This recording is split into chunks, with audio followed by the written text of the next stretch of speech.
अस्सलाम वालेकुम वरहमतुल्लाहि वबरकातुहू। उम्मीद करते हैं मेरी यूट्यूब फैमिली खैरियत से होगी। अल्हम्दुलिल्लाह हम भी खैरियत से हैं। बिस्मिल्लाहिर्रहमानिर्रहीम। आज मैं मौज़ू है रमज़ान मुबारक का आखिरी। रमज़ान मुबारक का महीना बिल्कुल ख़त्म होने पर है। इसके बाद चांद रात आएगी और ये वो रात है जिसके बारे में अल्लाह के रसूल सल्लल्लाहु अलैहि वसल्लम ने इस रात की बहुत फजीलत आई है, कई रवायतों में है। ये अज व सवाब की रात है, ये दुआओं के कबूल होने की रात है। ये वो रात है जिसमें आपने बंदे को अल्लाह ताला पूरा अजर फरमा देते हैं। ये इनाम की रात है, पूरा उसको बदला दिया जाता है। तो हमने इस महीने के अंदर इबादतें की हैं, अल्लाह से दुआएं मांगी हैं, तो हमको कैसे पता चलेगा कि हमारी दुआएं कबूल हुई हैं या नहीं। हमने जो इबादतें की हैं वो अल्लाह की बारगाह कबूल हुई है या नहीं हुई है। आइए ये कुछ चीज़ें कुछ बताने की कोशिश करती हूँ। इंशाअल्लाह बहुत लोग कहते हैं कि हमारे लिए दुआ करें, हमारी दुआएं कबूल नहीं हो रही हैं और हमारी परेशानियां ख़त्म नहीं हो रही हैं और हमारी जो हाजतें हैं वो पूरी नहीं हो रही हैं। ये समझाने के बाद ये ख़्याल आया कि हमारी दुआएं कबूल नहीं हो रही हैं। तो देखें मेरी प्यारियों, सबसे पहली बात ये है, जिसने इस रमज़ान मुबारक के महीने में रोज़े रखे और रातों को उठ कर के अल्लाह ताला से दुआएं मांगी, अल्लाह के सामने गिड़गिड़ाए और अल्लाह के सामने अपनी हाजतें पेश की और रखी हैं। अल्लाह की ज़ात पर यकीन रखते हुए अल्लाह से एक मोहब्बताना अंदाज में गुफ्तगू करते रहे हैं और प्यार से अल्लाह से अपनी शिकवा शिकायत करते रहे हैं और अपनी ज़िंदगी के हालात अल्लाह को बताते रहे हैं पूरे महीना। और चलते फिरते हमारा असल मकसद होता है और उसको अपने सामने रख कर अल्लाह से दुआएं की हैं। और आज की जो ये रात है, चांद रात जिसे हम कहते हैं, अगर इस रात में थोड़ा सा वक्त निकाल लें, ठीक है, तो हम लोग जो ये महीना जो गुज़रा है रमज़ान का, इस रमज़ान की में जब बंदा रोज़ा रखता है तो रोज़े की हालत में जब भी वो अल्लाह ताला को पुकारता है तो अल्लाह सुब्हानहू व तआला इसकी दुआओं को कबूल फरमाता है। और सहरी के वक्त भी और अफ्तार के वक्त भी जब भी रोज़गार जो है दुआ मांगता है अल्लाह ताला से, उसकी रोज़ेदार की दुआ कबूल होती है। फिर हमें क्या करना है, इस चांद रात वाले दिन हमको अल्लाह सुब्हानहू व तआला से 2 रकात नमाज क़ज़ाए हाजत पढ़नी है। क़ज़ाए हाजत 2 रकात नमाज़ पढ़नी है। उसके बाद अल्लाहुम्मा ग़फ़िरली वलिल मुमिनीन वल मुमिनात वल मुस्लिमीन वल मुस्लिमात 27 मरतबा पढ़नी है।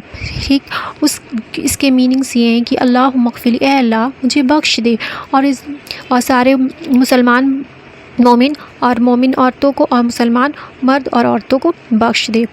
तो जब बंदा ये अल्फाज कहता है तो अल्लाह सुब्हानहू व तआला उसकी कोई दुआ रद्द नहीं करते हैं, तो वो वलियों में शुमार होने लगता है। जो इसको 41 मरतबा पढ़ लेता है, रोज़ाना पढ़ने का मामूल बना लेता है। तो आपको ये दुआ पढ़नी है, अल्लाहुम्मा ग़फ़िरली वलिल मुमिनीन वल मुमिनात वल मुस्लिमीन वल मुस्लिमात।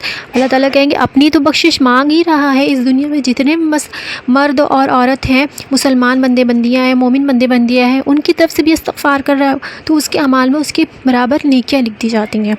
फिर दूसरा काम आपको ये करना है, नबी करीम सल्लल्लाहु अलैहि वसल्लम जब रात में तहज्जुद के लिए उठते तो यूँ दुआ पढ़ते, ए अल्लाह तमाम तारीफ़ें आप ही के लिए, आप ही आसमानों और ज़मीन के और जो मखलूक़ात उसमें आबाद है उनके संभालने वाले हैं। तमाम तारीफ़ें आप ही के लिए हैं। ज़मीन व आसमान और उनकी तमाम मखलूक़ात पर हुकूमत सिर्फ़ आप ही की है।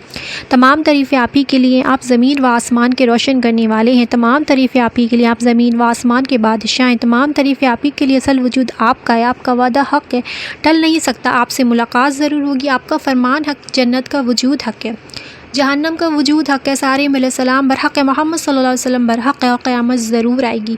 ए अल्लाह मैंने अपने आप को आपके सपूत कर दिया, मैंने आपको दिल से माना, मैंने आप ही पर भरोसा किया, आप ही की तरफ मुतवज्जह हूँ। ना मानने वालों में से जिससे भी झगड़ा किया है आप ही की मदद से किया है और आप ही की बारगाह में फ़रियाद लेके आई हूँ। लिहाजा मेरे उन गुनाहों को माफ़ कर दीजिए जो आपसे पहले किए हों, जो उसके बाद करूँ, और जो गुनाह मैंने छुप कर किए हैं या एलानिया किए हैं। آپ ہی توفیق دے کر دینی اعمال میں آگے بڑھانے والے ہیں اور آپ ہی توفیق چھین کر پیچھے ہٹانے والے ہیں۔ آپ کے سوا کوئی معبود نہیں۔ بھلائی کرنے کی طاقت اور برائی سے بچانے کی قوت صرف اور صرف اللہ تعالیٰ کی طرف سے ہے۔ یہ بخاری ہے، یہ حدیث میں سے ہے۔ تو آپ کو جب اس کے ذریعے اللہ محمد صلی اللہ علیہ وسلم دعا کرتے تھے تو اللہ تعالیٰ ان کی کوئی دعا نہیں رد کرتے تھے۔ تو آپ پہلے آپ کو اس طرح سے دعا کرنی ہے، وہ پڑھنا ہے آپ کو 27 مرتبہ اللہم اغفر لی وللمؤمنین والمؤمنات والمسلمین والمسلمات، اور پھر آپ کو اس طرح سے دعا کرنی ہے۔ پھر اس کے بعد آپ کی جو بھی حاجات ہوگی اللہ تعالیٰ سے آپ کو دعا کرنی ہے، انشاءاللہ اللہ تعالیٰ آپ کی اپنی رحمت سے دعا کو ضرور قبول فرمائیں گے۔ پھر اللہ سے دعا کریں، یعنی اللہ تعالیٰ کے وہ بندے عبادت میں مصروف ہیں، جو عبادت میں مشغول ہیں، اللہ تعالیٰ اس رات کی برکت سے اس کی دعا ضرور قبول فرمائیں گے انشاءاللہ۔ اور آپ کو جب دعا اسٹارٹ کرنی ہے نا، تو پہلے جب آپ دعا یہ اس طرح سے پڑھیں گے، اس کے بعد 3 مرتبہ کہیے گا یا ارحم الراحمین، اس کے بعد درود شریف پڑھیے گا، پھر جو آپ کی حاجت ہو اس دعا کو مانگیے گا، اور پھر سجدے میں جائیے گا، سجدے میں جا کر کے اس کو دعا مانگے گا، کیونکہ سجدے میں سب سے زیادہ بندہ اللہ سبحانہ و تعالیٰ کے قریب ہوتا ہے، اور یہ انعام کی رات ہے۔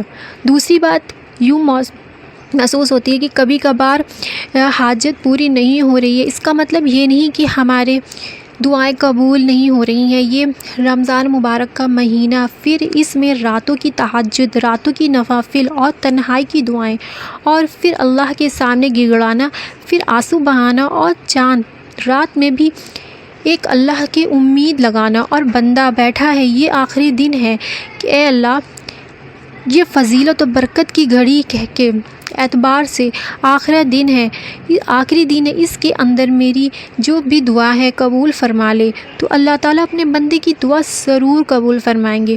تو ہم کو یقین ہونا چاہیے کہ ہماری دعا قبول ہوگی۔ آپ لوگوں نے سنا ہی ہوگا کہ اللہ سبحانہ و تعالیٰ کے ساتھ جیسا انسان گمان رکھتا ہے، اللہ سبحانہ و تعالیٰ ویسے ہی فیصلہ کرتے ہیں۔ تو آپ جب اچھا گمان رکھیں گے تو اللہ تعالیٰ اچھا فیصلہ کریں گے۔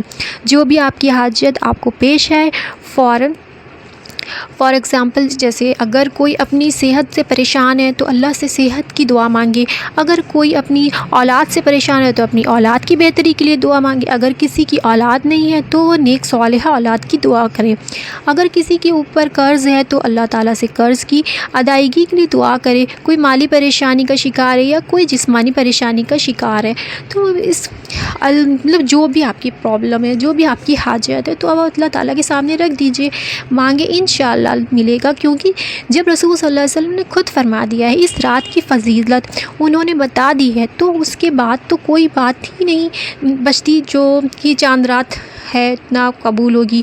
تو یہ مطلب انعام کی رات ہے، تو آپ کی 100% دعا ضرور قبول ہوگی۔ اور اس دن اپنا بازاروں میں ٹائم جا کر کے ویسٹ مت کریے، یہ بہت قیمتی رات ہے۔ جیسے کہ ایک مزدور کو اس کی مزدوری ملتی ہے مہینہ ختم ہونے پر، ویسے ہی یہ رات ہے جس میں ہمیں ہماری مزدوری ملے گی۔ اور آپ اللہ تعالیٰ سے بازاروں میں رہ کر کے اپنا ٹائم ویسٹ نہ کریں، اور اس تہجد کے وقت میں اور اپنی رات کے وقت میں 1 گھنٹہ ہی ضرور نکالیں، اور اس میں اللہ تعالیٰ سے دعا ضرور کریں اور اپنی ساری دعاؤں کو قبول کروا لیں۔ ہاں، کبھی ایسا ہوتا ہے کہ دعا فوراً قبول ہوتے ہوئے نظر نہیں آتی، میرے ساتھ بھی ایسا ہوتا ہے، مگر الحمدللہ میں نے اس طرح سے جو بھی اللہ تعالیٰ سے دعا کی ہے، اللہ کا بہت بہت شکر ہے، اللہ تعالیٰ نے مجھے فوراً یا کچھ مصلحت کی وجہ سے دیر میں دیا ہے، الحمدللہ وہ دیتے ضرور ہیں۔ اور آپ لوگ خود ہی مجھے بتائیں گے کہ کمنٹس کر کے کہ ہاں الحمدللہ میری یہ دعائیں اللہ تعالیٰ نے قبول کی ہیں، انشاءاللہ وہ دن ضرور آئے گا۔